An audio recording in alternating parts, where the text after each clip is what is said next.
안녕하세요. 대기업에서 자동차 산업과 2차 전지를 담당하고 있는 멘토 한중입니다. 자, 오늘 이번 영상에서 볼 종목은요, 바로 신성 델타테크입니다. 최근까지 제가 영상을 좀 촬영을 하면서 여러분들에게 말씀을 드렸었는데, 오늘 이제 차익 실현 물량이 좀 강하게 나오면서 마이너스 18%를 지금 현재 기록을 하고 있습니다. 오늘 어떤 이슈가 있었는지, 그래서 왜 이렇게 반응을 하는지에 대해서 좀 살펴볼 거고요. 여러분들도 아시는 내용이겠지만 해당 기사들을 우리가 함께 읽어보면서 어떤 부분에 의해서 이렇게 주가에 타격을 받았는지, 그리고 앞으로의 남아있는 일정은 또 어떻게 될지에 대해서도 말씀을 드려보는 시간 가져볼 거고요. 제가 이 초전도체 관련주들을 말씀을 드릴 때 항상 드리는 얘기가 있습니다. 이 초전도체 관련해서는 사실 아무도 이게 진짜일지 가짜일지, 그리고 성공할지 어떻게 될지는 모르는 거예요. 이 보고서가 나오기 전까지는 모르는 거기 때문에, 이게 진짜다 아니다를 떠나서 우리는 테마성에 대한 이슈를 가지고 일정이 있다라고 한다면은 그 일정주를 가지고 일정을 체크하면서 수급적인 부분을 체크를 하면서 단기적인 대응 전략을 가져가는 것이 저는 맞다라고 생각을 합니다. 이게 만약에 초전도체가 맞다라는 경우에는 정말 엄청난 상승을 앞으로 더 보여줄 것이고, 그게 아니다라고 한다면은 여태까지 주가 상승이 나왔던 것을 모두 반납을 하게 되겠죠. 정말 50대 50 도박에 가까운 선택을 하게 되는데, 그 확정적인 결과가 나오기 전까지는 수급적인 부분을 통해서 계속해서 이슈가 꾸준히 나올 거니까, 그 이슈로 인해서 주가 변동성이 있는 부분에 대해서 대응 전략을 가져가야 한다라고 좀 말씀을 드리면서 영상 시작하도록 하겠습니다. 자, 그럼 본격적으로 신성 델타테크 여러분들 함께 보도록 하겠습니다. 자, 잠깐 차트 보고 바로 뉴스 체크하도록 하겠습니다. 자, 차트 보시면은 과거에 주가 상승이 나올 때도 굉장히 변동성이 강했던 것을 확인을 할 수가 있습니다. 주가 상승은 강하게 나왔지만 뭐 윗꼬리를 바로 단다던가, 아니면은 다음날 뭐 마이너스 하한가를 기록을 한다던가, 뭐 이런 엄청난 등락폭을 계속해서 보여왔었는데, 현재도 마찬가지죠. 이런 게 테마성이 엄청나게 짙다라고 볼 수 있는 거고, 아직까지 결과가 확정적으로 나오지 않은 부분이기 때문에, 그리고 진짜인가 가짜인가에서도 이제 논쟁이 많기 때문에, 그로 인해서 주가 변동성이 굉장히 강하게 나오는 것으로 좀 판단이 되고 있습니다. 이런 종목들은 이제 뭐 담당 죄송합니다. 그 담당 교수의 대표라던가 연구원이라던가 등등등 이 발언 하나하나에 굉장히 민감하게 주가 변동성이 나오게 됩니다. 그래서 이번에는 그 뉴스를 통해서 어떤 이슈가 있었는지, 그리고 왜 이제 주가 변동성이 나왔는지에 대해서 말씀을 드려보도록 하겠습니다. 우선 이 뉴스는 사실 여러분들도 다 보셨을 거예요. 일정도 대부분 아실 테지만 한 번 더 체크를 좀 하면서 넘어가도록 하겠습니다. LK99 만든 이석배 교수가, 대표가 이 개발물질 초전도체가 맞다라고 얘기를 했고 검증을 받을 것이다 라고 얘기를 했는데, 어떤 내용인지 한번 살펴보도록 하겠습니다. 간단하게 좀 줄여서 보면은 LK99가 이 황을 추가한 물질인 이 PC4 SOS 개발을 진행을 하고 있고, 초전도체 특성을 보이는 것을 확인을 했다라고 해요. 초전도체가 맞다라고 했는데 왜 주가가 떨어질까요?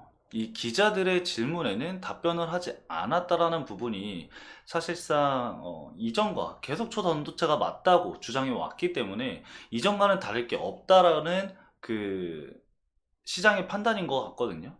이 뭔가 물증이라던가 뭔가 이 초전도체가 맞다라는 거에 이 근거를 뭔가 더했으면은 주가에 더 긍정적인 흐름을 보였겠지만, 그런 게 아니라 단 말뿐이기 때문에 이전과 똑같구나, 뭐 달라진 게 없구나 라는 실망 매물이라던가 차익 실현 물량이 좀 시장에서 출회가 됐다라고 볼 수가 있겠습니다. 자, 아무튼 이 합법적인 절차에 따라서 국내 전문가들이 객관적 검증 절차를 진행을 하겠다라고 얘기를 했습니다. 일단은 네이처에서는 초전도체가 확인이 안 된다, 이 증거가 확인이 안 된다라고 얘기가 나온 상황이죠. 자, 그리고 나서 이제 밑으로 좀 더 보면은 이 초전도체에 대한 정밀한 이론을 정립을 했고, 이 상용화와 기초 연구가 필요한 상황이다, 연구가 더 필요한 상황이다라는 거겠죠.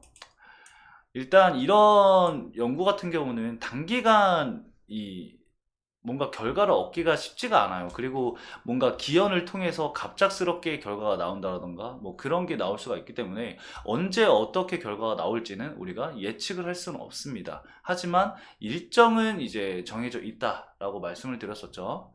자, 일단 이어서 좀 보면은 이 대표가 이 LK99 대신에 여기에 황을 추가한 물질인 포시포 SOS를 개발해서 저항이 초전도체 특성을 보이는 것을 확인했다고 주장을 했다라는데, 원래는 이제 LK99를 계속해서 미뤄왔는데 갑자기 여기에 이제 황을 추가한 물질인 PC4 SOS를 얘기를 하면서 여기서 확인을 했다, 주장을 했다라고 해요. 그래서 이제 연세대에서 이제 이렇게 얘기를 한 거죠.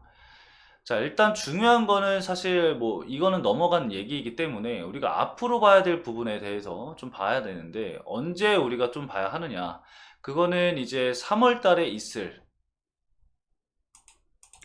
APS 학술대에서 이제 밝힐 것이다 라는 내용인데, 이 내용은 3월 4일입니다. 일정이, 정확한 일정은 3월 4일입니다. 그래서 여러분들이 3월 4일 제가 이전 영상에서도 말씀을 드렸기 때문에 굉장히 중요하다라고도 볼 수가 있겠습니다. 단기적으로 대응하시는 분들은 꼭 이 일자를 체크를 하시면서 대응 전략을 구성을 하시는 게 좋을 것 같아요. 자, 아무튼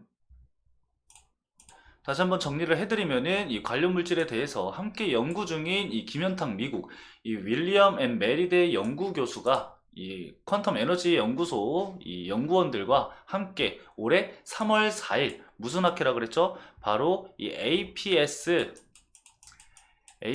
학술 대회에서 이 PC4 SOS를 실험 결과를 발표를 하겠다라고 얘기를 했기 때문에 이 3월 4일이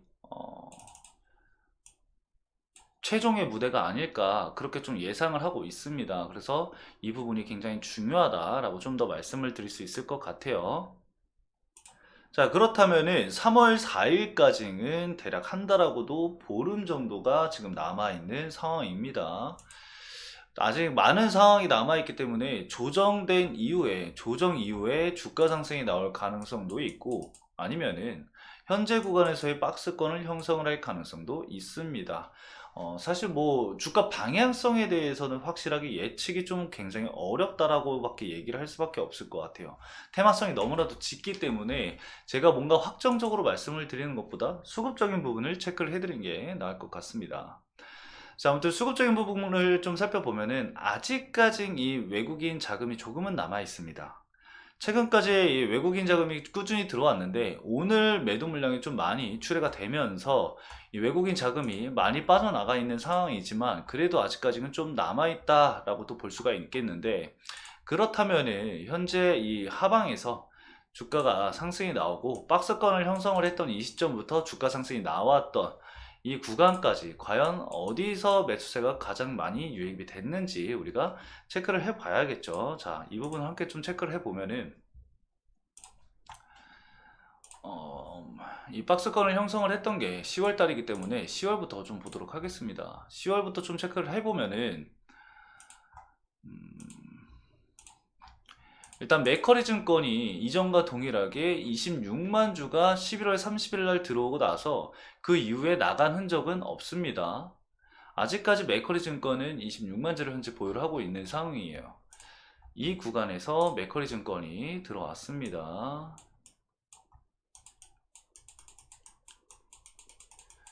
메커리가 대략 26만 주를 보유한 상황이고요. 그 다음이 KB증권인데, KB증권은 또 최근까지 계속해서 매도 물량이 나오다가 이상하게 오늘 신규 매수로 23만 주, 대략 24만 주 이상이 들어왔어요. 자, 오늘 이렇게 하락하는 날에 장대 음봉이 나온 시점에서 KB는 대략 24만 주 정도 매수세가 유입이 됐습니다. 자, 그리고 세 번째가 모건 스탠리인데, 모건 스탠리는 이제 과거에서 계속 이제 꾸준히 매수를 좀 하다가 1월 4일 주가가 강하게 반등이 나오는 시점에서 2배 정도의 물량을 확보를 더 하면서 대략 16만 주에서 14만 주를 보유한 상황입니다. 그래서 주가 상승이 나오는 시점부터 모건 스탠리가 14만 주 정도 보유를 하고 있다라고 체크를 좀 해주시면 될 것 같고요. 그리고 나서 유진투자인데, 유진투자증권도 이제 과거에 있었던 물량들을 가지고 있는 상황이에요. 아직 물량을 매도를 했다던가 이런 부분은 보이지 않습니다. 10만 주 정도 보유를 한 상황이고요. NH투자증권도 오늘 들어왔어요. NH투자도 오늘 들어왔으니까 KB 플러스 NH로 진행을 할게요. KB 플러스 NH투자증권 합하면은 대략적으로 36만 주에서 37만 주 정도 됩니다. 36만 주, 36만 주. 자, 이렇게만 일단 체크를 좀 해주시면 될 것 같아요. 외국인 자금 하나만 더 체크하면은 JP모건이 있겠네요. JP모건이 대략 7만 주 정도를 보유하고 있습니다. 아직까지 매도 물량이 강하게 나온 게 없다 보니까 수급적인 부분에서는 아직까지는 좀 더 지켜볼